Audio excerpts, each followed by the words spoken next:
우리가 매주 수요 예배를 통해 이 사무엘서를 우리가 살펴보고 있습니다. 우리가 사무엘상 이 초반부를 통해서 이 엘리 제사장의 그 모습을 통해 이 당시 시대의 상황을 우리가 살펴볼 수 있습니다. 그 당시는 이 하나님의 말씀이 희귀한 시대였다라고 이렇게 말을 합니다. 그리고 그런 상황 속에서 이스라엘 백성을 이끌 이 사무엘의 이 등장에 대해서 이야기를 합니다. 우리가 지난주 살펴본 이 한나의 노래와 그리고 이어서 이 사무엘의 경건한 성장, 그리고 엘리 제사장 아들들의 이 패역한 모습들을 보도하고 있습니다. 우리가 사무엘서 초반을 보면 이 엘리가 잠깐 등장을 합니다. 그러나 엘리는 그 당시에 그다지 주목을 받지 못합니다. 아마 이 엘리 다음에 이 사무엘이 나오기 때문에, 사무엘은 정말 걸쭉한 영웅이죠. 그러니 이 사람들의 관심은 이제 엘리에게서 떠나 이 사무엘에게로 가고 있습니다. 그런데 엘리 자체만 우리가 놓고 본다면 그는 대단한 인물입니다. 그는 그 당시에 이스라엘의 사사요, 동시에 또 실질적인 대제사장이었고 또 선지자였습니다. 이 사실 엘리는 이 대제사장의 위치에 설 수 없는 인물입니다.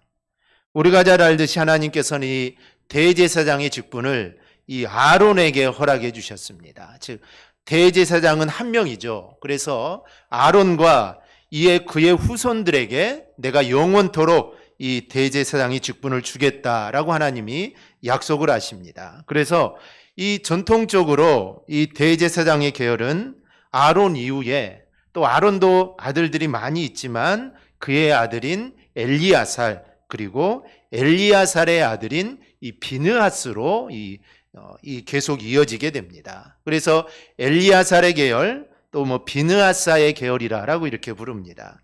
그런데 이 사사 시대에 이르게 됐을 때 이 제사장은 유명무실해졌습니다. 역사가에 따르면 이 엘리야살의 계열의 제사장이 너무나 어렸기 때문에 이 제사장의 일을 하기가 어려웠다고 합니다. 그리고 더불어 사사 시대는 이 혼돈의 시대입니다.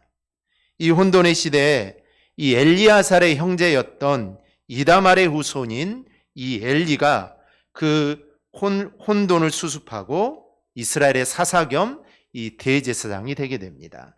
이때부터 계보가 이제 바뀌게 되죠. 그래서 이다말 계열의 대제사장이 나오게 됩니다. 이렇게 엘리는 자신의 가문이 이 대제사장의 가문이 될 수 있도록 이렇게 놀라운 일을 했던 인물이 바로 이 엘리입니다. 그래서 그 당시 이스라엘 가운데 이 엘리는 큰 비중을 차지했던 그 인물이라고 볼 수가 있습니다. 그런데 중요한 것은 이런 놀라운 모습에도 불구하고 이제 그의 가문은 몰락의 길을 가고 있다는 겁니다.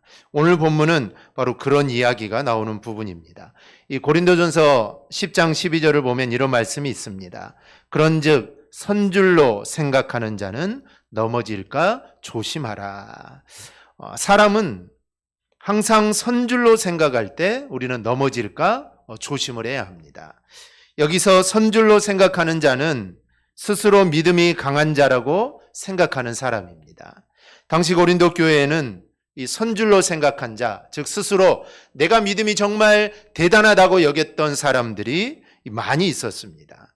이들은 자신들이 그리스도 안에 있으므로 자신들은 모든 일에서 이제 자유하다고 생각을 했습니다. 그래서 이제 우상은 아무것도 아니고 이 우상의 제물을 먹는 것, 이거는 아무런 문제가 되지 않는다라고 그들은 생각을 합니다. 물론 이들의 생각은 틀리지 않습니다. 우상도 아무것도 아니고 우상의 제물을 먹는 것, 이거 아무것도 아닙니다. 그런데 문제는 이들이 이러한 생각을 가지고 아무렇게나 죄를 짓고 우상 숭배에도 참여했다는 것입니다. 즉 죄를 짓는 것도 아무것도 아니고 우상을 섬기는 것, 이거 아무것도 아니라는 겁니다. 우리는 다 구원받았으니 이런 것들 우리가 신경 쓸 것이 없다, 이렇게 생각을 했던 것이죠. 그들은 자신의 믿음이 강하다고 자만해서 죄 가운데 행함으로 도리어 넘어질 위기에 처하게 된 것입니다. 우리 성도들 중에도 이 자타가 인정하는 믿음이 강한 사람들이 있습니다. 또 그들 중에는 또 신앙의 지식이 또 풍부한 사람들도 있습니다. 이것은 참으로 좋은 일입니다. 성도는 믿음이 강해야 하고 또 신앙적인 이 지식이 풍부해야 합니다. 왜냐하면 신앙 지식이 풍부해야 우리가 하나님의 뜻에 합당한 삶을 우리가 살아갈 수 있습니다. 하나님은 우리에게 무엇을 원하는지 모르면 우리가 하나님의 뜻을 행할 수 없죠. 그렇기 때문에 우리는 하나님 말씀을 자주 읽고 또 묵상하고 또 성경 공부도 많이 해야 합니다. 그래서 하나님의 뜻이 무엇인지 우리가 많이 알아서 하나님의 뜻대로 살아가야 합니다. 그런데 우리의 신앙 지식이 풍부하고 또 믿음이 강하다고 해서 우리는 절대로 자만하거나 오만해서는 안 됩니다. 자기의 신앙이 완성된 줄로도 우리는 생각해서는 안 됩니다. 우리의 신앙은 이 땅에 사는 동안은 결코 완전해질 수 없습니다. 이 땅에서는 우리는 늘 불완전한 존재로 우리는 살아갑니다. 우리가 새벽 시간을 통해서도 살펴보았지만 우리가 구원을 받고 우리가 하나님의 은혜로 우리가 구원을 받았습니다. 그러면 우리가 이 땅에서 정말 하나님이 기뻐하시는 모습으로 살아가고자 우리가 부단히 노력해야 되는데 그 모습은 이 땅에서는 우리가 절대로 완성할 수 없습니다. 완성할 수가 없습니다. 언제 우리가 성화가 되느냐? 우리가 죽으면 우리가 성화가 됩니다. 즉 죽음 이후에 우리가 하나님 앞에 서게 될 때 이제 우리는 완전한 모습으로 서게 됩니다. 그래서 이 땅에서는 우리가 늘 불완전한 존재입니다. 즉 그런 모습으로 우리는 살아가게 됩니다. 우리의 신앙이 완전하다고 야 이제 내가 모든 걸 다 알았다. 이 정도면 괜찮다 되겠다 라고 생각하는 그 순간이 사실은 우리가 넘어지기 일보 직전입니다. 그러므로 우리는 늘 자기를 돌아보는 삶을 우리는 살아야 합니다. 내가 바른 믿음에 서 있는지 또 내가 바른 신앙 위에 내가 거하고 있는지 그리고 내가 자만에 빠져 있지는 않는지 우리가 늘 내 모습을 돌아봐야 합니다. 엘리 가문이 바로 이 부분에서 반면 교사가 됩니다. 따라서 우리는 오늘 본문을 접하면서 나의 현재 모습은 어떤지 돌아보는 그 지혜가 우리 가운데 있어야 합니다. 먼저 엘리 가문의 몰락 이유는 그의 아들들이 하나님을 알지 못했기 때문입니다. 사실 엘리는 훌륭한 사람입니다. 왜냐하면 자신의 가문을 이 대제사장의 가문으로 세웠으니 얼마나 훌륭한 사람입니까? 문제는 이것이 그 다음 세대로 이어가지 못했다는 겁니다. 그 아들들에 대한 성경의 평가는 단 한 줄입니다. 길게 말하지도 않습니다. 12절을 보면 엘리의 아들들은 행실이 나빠 여호와를 알지 못하더라. 개역 한글 성경은 불량자라 여호와를 알지 아니하더라 기록하고 있습니다. 이는 행실이 나빠서 여호와를 알지 못했다는 것이 아니라 이들은 행실이 나빴고 즉 불량자였고 여호와를 알지 못했다는 겁니다. 이것을 인과관계로 따져보면은 여호와를 알지 못했기 때문에 그들의 행실이 나빴다라는 것입니다. 전에도 말씀드렸지만 이 여호와를 알지 못했다는 것은 하나님에 대한 지식이 없었다는 게 아닙니다. 이들이 제사장이었기 때문에 이들은 하나님에 대해 잘 알고 있습니다. 하나님이 무엇을 좋아하시는지 또 하나님이 무엇을 싫어하시는지 그들은 정확하게 알고 있습니다. 그런데도 그들은 살아계신 하나님을 두려워하지 않았고 하나님 말씀에 순종하지 않았다는 뜻입니다. 그들이 이렇게 여호와를 알지 못해서 나쁜 행실을 보이는 것이 오늘 본문에 크게 두 가지입니다. 첫째는 여호와의 제사를 무시합니다. 17절입니다. 이 소년들의 죄가 여호와 앞에 심히 크면 그들이 여호와의 제사를 멸시함이었더라. 제사장들이 즉 하나님께 제사를 드리는 사람들이 이 제사를 무시했다는 것입니다. 그들은 사환들을 시켜서 이제 제사를 드리러 온 사람들이 하나님께 제사를 드릴 때 고기를 삶을 때 이 새 갈고리를 고기에 넣어서 그것을 건지게 합니다. 그리고 그것을 자신들에게 가져오라고 하죠. 그리고 13절을 보면 이런 모습을 관습처럼 행했다라고 합니다. 즉, 그 위치에 있는 사람이 마땅히 해야 될 일이다라고 이렇게 생각을 한 겁니다. 그런데 이것은 절대로 관습이 아닙니다.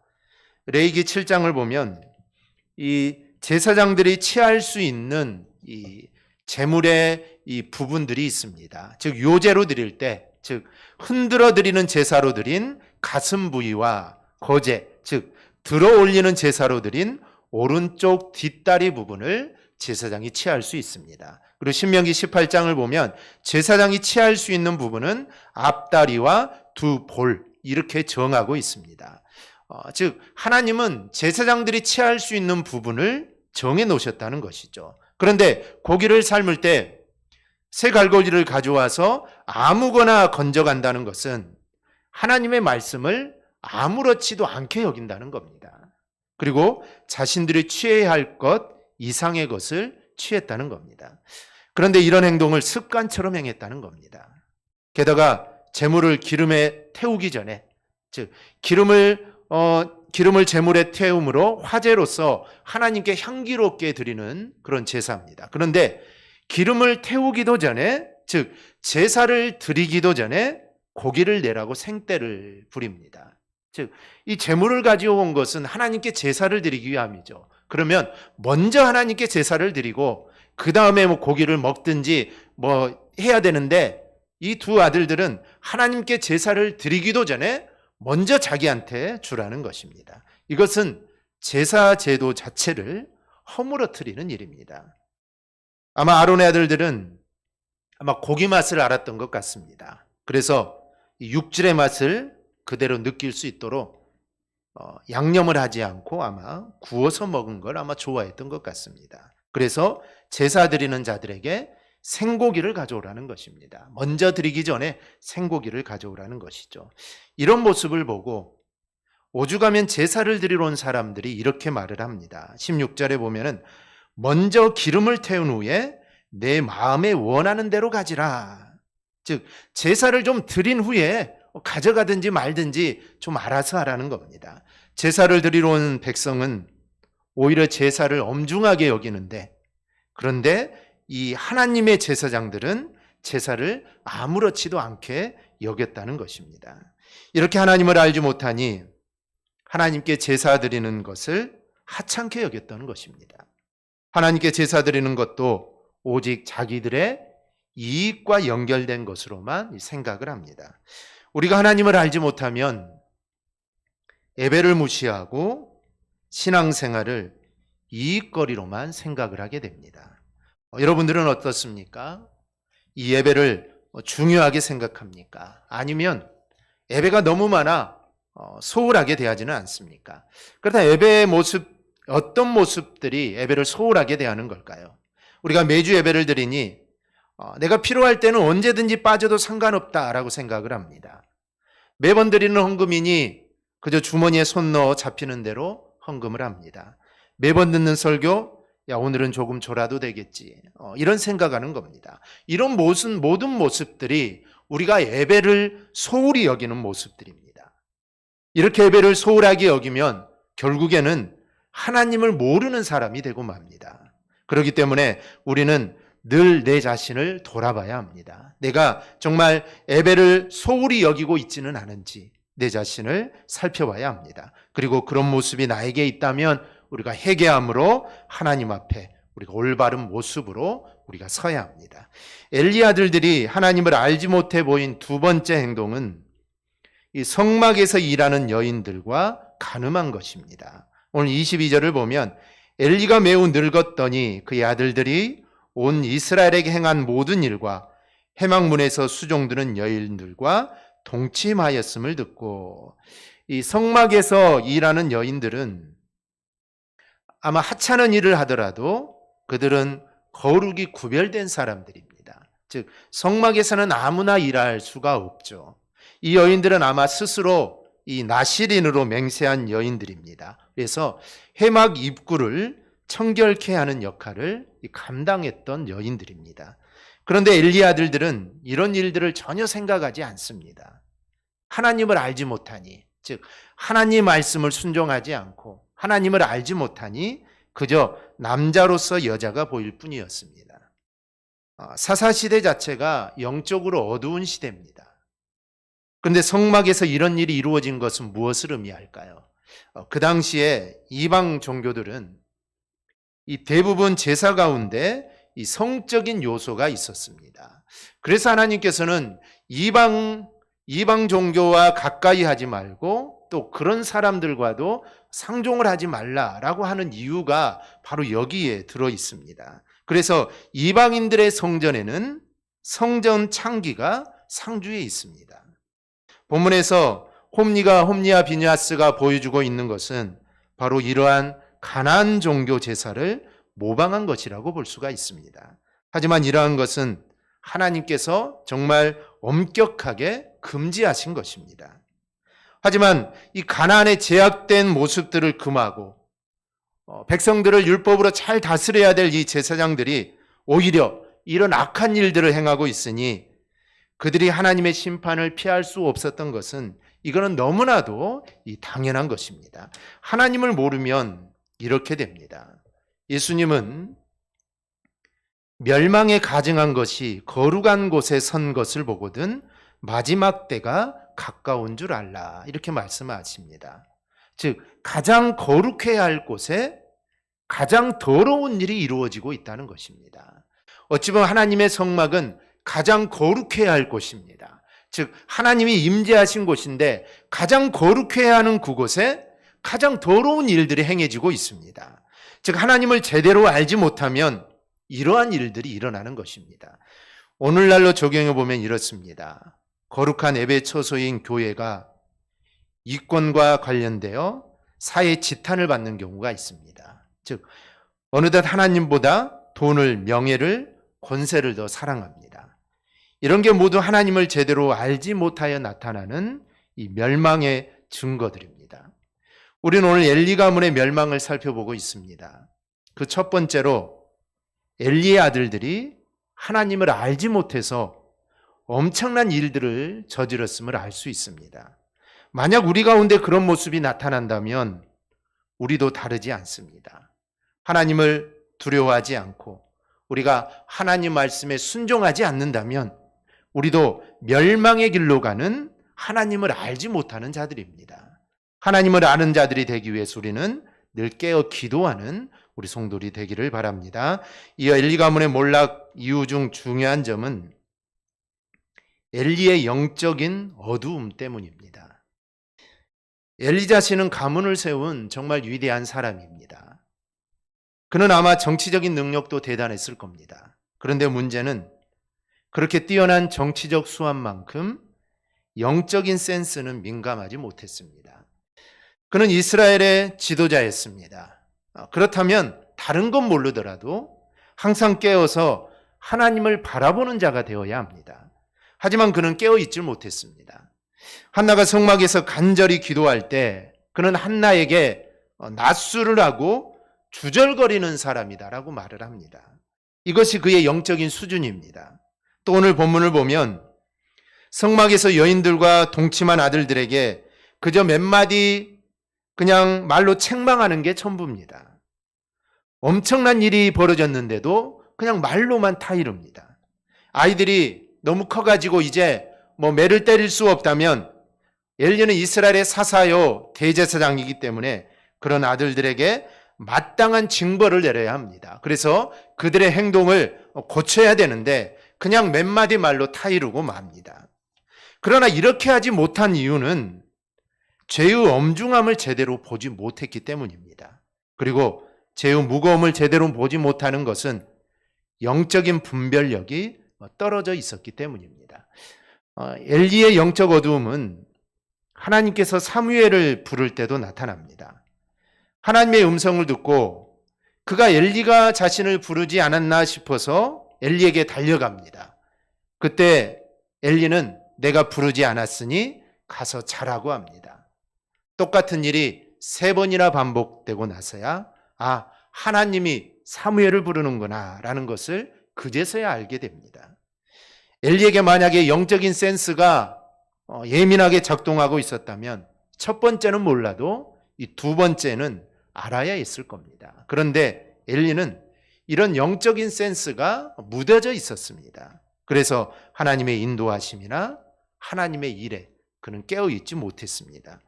우리 역시 엘리처럼 이 영적인 감각이 무감각해 있지는 않은지 내 자신을 우리는 돌아봐야 합니다. 하나님은 순간순간 우리를 간섭하십니다. 순간순간 우리를 간섭하시는데 우리는 이걸 깨닫지 못하고 딴짓만 하고 있을 때가 있습니다. 깨어있지 못하면 하나님의 음성과 하나님의 손길을 그냥 흘려버리게 됩니다. 그런 사람에게 하나님의 복은 임할 수가 없습니다. 엘리의 영적인 무감각에 대해 한 가지를 더 생각해 보면 이 앞서 살핀 그의 아들들이 여호와에 대해서 알지 못하였다는 점입니다. 이 엘리의 아들들이 하나님을 몰랐다고 그러는데 이게 단지 그들의 책임뿐일까요? 그 책임을 그의 아버지인 엘리에게서 우리가 찾아볼 수가 있습니다. 왜냐하면 신앙은 다음 세대로 이어지기 마련입니다. 먼저는 하나님 앞에서 자신의 신앙에 대해서 우리는 책임을 져야 합니다. 내 신앙은 내가 책임을 져야죠. 구원이라는 것은 하나님과 나와의 관계이기 때문에 내 신앙, 내 믿음은 내가 책임을 져야 합니다. 그런데 하나님께서는 우리에게 가정이라는 좋은 제도를 우리에게 허락해 주셨습니다. 그렇다면 가정을 하나님 앞에서 거룩하는 모습으로 살아갈 수 있도록 하는 건 역시 우리에게 주신 하나님의 이 사명입니다. 엘리의 아들들은 불량자였습니다. 그런데 이것은 엘리가 하나님 앞에서 그만큼 깨어있지 못했음을 말해주는 것입니다. 그가 하나님 앞에서 깨어 하나님을 두려워하고 또 하나님께 예배하는 일에 만약에 그가 철저히 했다면 그 영향을 받은 아들들 역시 같은 신앙인이 되었을 겁니다. 정도의 차이는 있을지 몰라도 그 역시 하나님 앞에서 깨어있지 못했기 때문에 아들들에게 같은 신앙이 전달되었다고 볼 수가 있습니다. 오늘날도 마찬가지입니다. 자녀들이 하나님을 잘 섬기는 자가 되려면 여러분의 신앙 위에 제대로 서야 합니다. 내 신앙이 제대로 서 있지 않으면서 자녀들이 믿음 안에 잘 자라기를 바란다는 것은 이거는 어불성설이요, 이거는 말이 되지 않습니다.